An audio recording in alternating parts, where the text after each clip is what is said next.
aumento del consumo de cerveza en todo el país, las fuerzas de la templanza, aletargadas desde la Guerra de Secesión, empezaron a moverse de nuevo.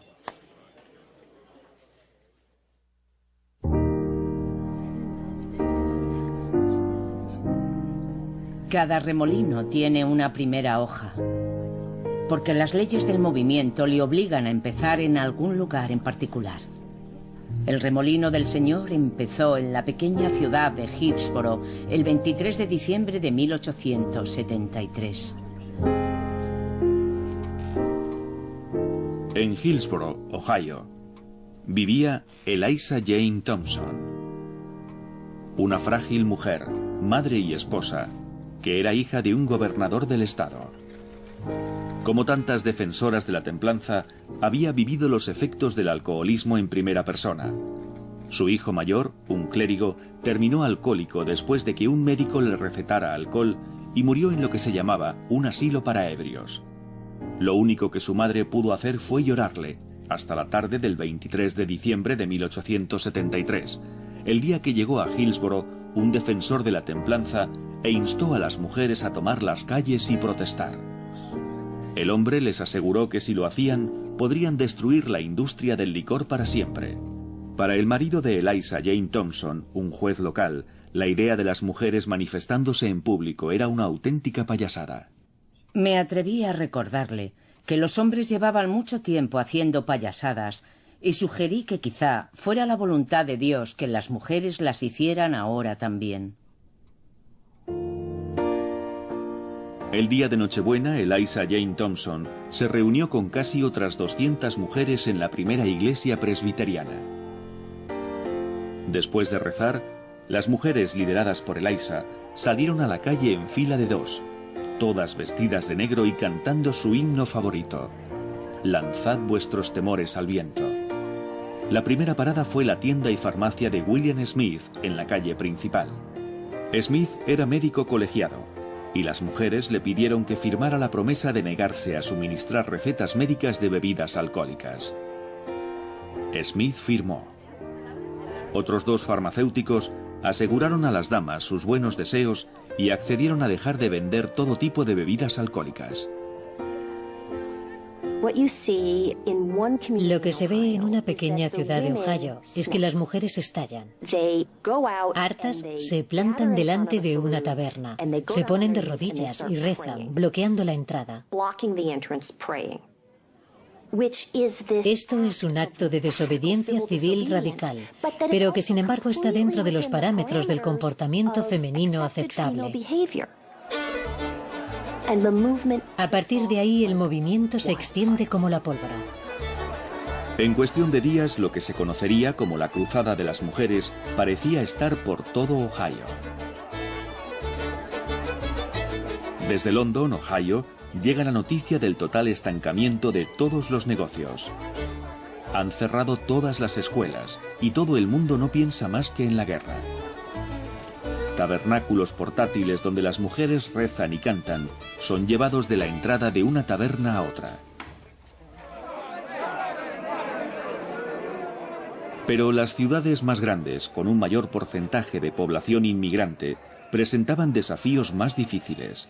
En Cincinnati, compañías de bomberos rociaban a las mujeres con agua helada. Los camareros las invitaban a entrar en los bares para regarlas con cubos de cerveza y después expulsarlas de nuevo a la nieve. Aun con todo, la cruzada se extendió más allá de las fronteras de Ohio hasta San Francisco, donde una multitud enfurecida, incitada por la Sociedad de Taberneros de San Francisco, lanzó piedras a un pacífico grupo de mujeres que estaban rezando.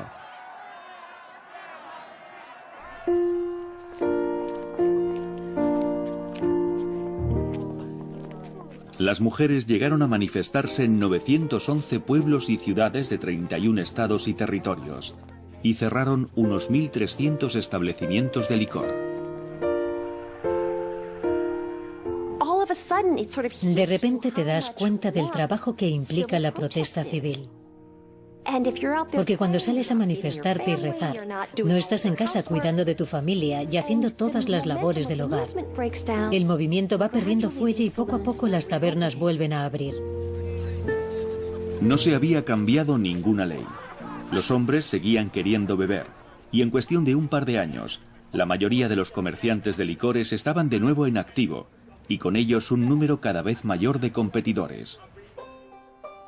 Para alcanzar sus objetivos de forma definitiva, el movimiento de la templanza buscaría un nuevo tipo de líder, Frances Elizabeth Caroline Willard, una excelente estratega que llegaría a liderar un ejército pacífico de 250.000 mujeres en contra del alcohol, la Unión de Mujeres por la Templanza Cristiana, la WCTU por sus siglas en inglés. Frances Willard es una de las grandes heroínas anónimas de la historia de Estados Unidos. Hubo una época en que en este país todos los niños en edad escolar la conocían. Era tan famosa como Betsy Ross. Sin duda es una figura muy importante de nuestra historia. Pionera de la educación de las mujeres y defensora de los derechos de las mujeres, Willard tomó las riendas de la Unión de Mujeres por la Templanza Cristiana en 1879 y no las soltó hasta su muerte, 19 años después. En Rest Cottage, su casa de Evanston, Illinois, Frances Willard se levantaba todos los días a las 6 de la mañana y pasaba 8 horas seguidas dictando cartas, discursos, artículos y libros a su secretaria y compañera Anna Gordon. Pero las dos mujeres no paraban mucho en casa. Según sus propias palabras, durante los primeros 9 años de su presidencia visitaron más de 1000 ciudades en todo el país, entre ellas todas las de 10.000 habitantes y casi todas las de 5.000. Frances Willard forjó una alianza entre la Unión de Mujeres por la Templanza Cristiana y el Movimiento por el Sufragio Femenino, con lo que logró incorporar a miles de mujeres a la lucha por el sufragio femenino. Para atraer a mujeres que aún no se atrevían a hacerse oír, Frances Willard acuñó un eslogan deliberadamente conservador: protección del hogar. La mujer que considerara indecoroso exigir el derecho a voto per se, encontraba su justificación si lo solicitaba como lo que Willard denominaba arma de protección contra la tiranía de la bebida. Hay una guerra por esta causa en este país. Una guerra de madres e hijas, de hermanas y esposas. Una guerra entre las tiendas de ron y la religión. Una guerra a muerte en la que solo puede ganar uno. La cuestión es, ¿cuál de los dos ganará?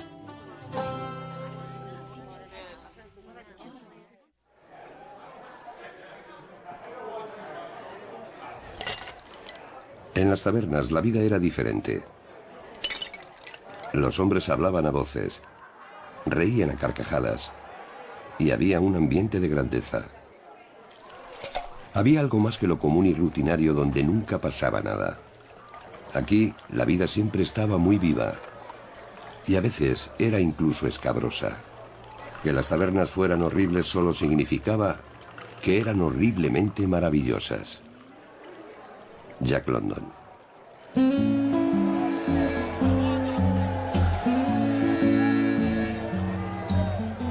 A pesar de los washingtonianos, a pesar de la cruzada de las mujeres y de la Unión de Mujeres por la Templanza Cristiana, a pesar de las legiones de clérigos y defensores de la templanza, a pesar de los libros escolares empeñados en aterrorizar, cada día se abrían más tabernas. A principios del nuevo siglo XX, habría más de 300.000, tan variadas como su clientela.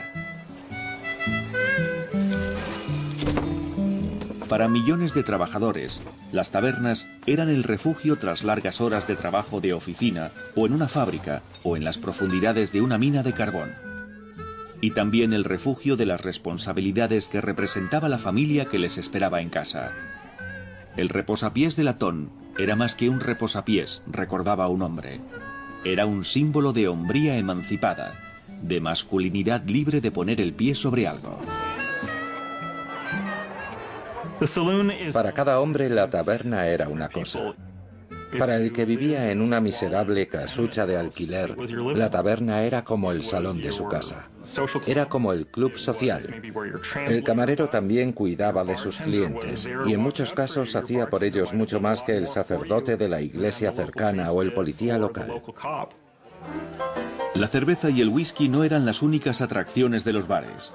Allí se podían cobrar los cheques de la nómina, recoger la correspondencia si alguien no tenía una dirección propia, leer el periódico, aprender inglés, jugar a las cartas o al billar, enterarse de quién contrataba e incluso conseguir un trabajo con el ayuntamiento.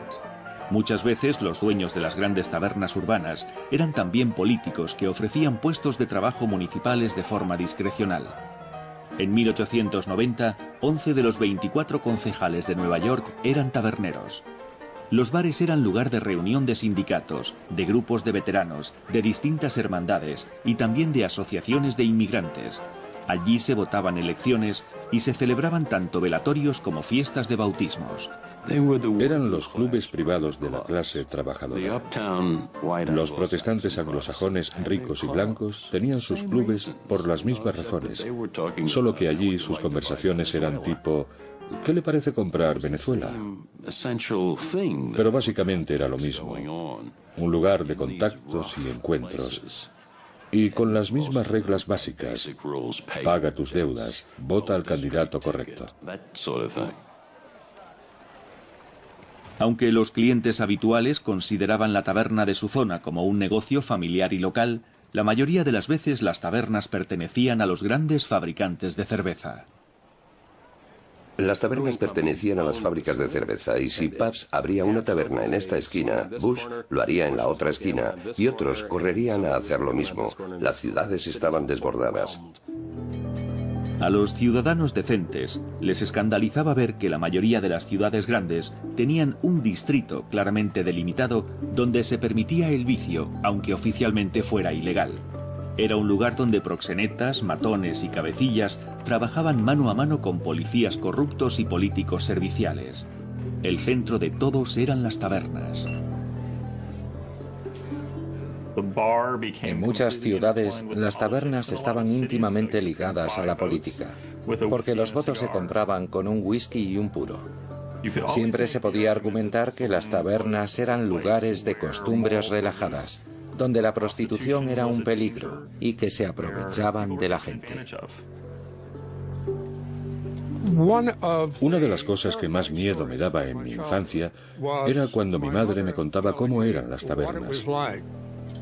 Ella era una inmigrante irlandesa que se había criado en Hell's Kitchen, entonces probablemente la zona más deprimida de Manhattan, en el West Side. Me hablaba de hombres que cobraban el sábado por la tarde y se iban directamente al bar, que volvían borrachos, violentos, sin dinero y con la madre sin saber cómo iba a mantener la familia unida, ni con qué iba a dar de comer a sus hijos. Y yo, que era un niño, me identificaba con aquellos niños y me preguntaba con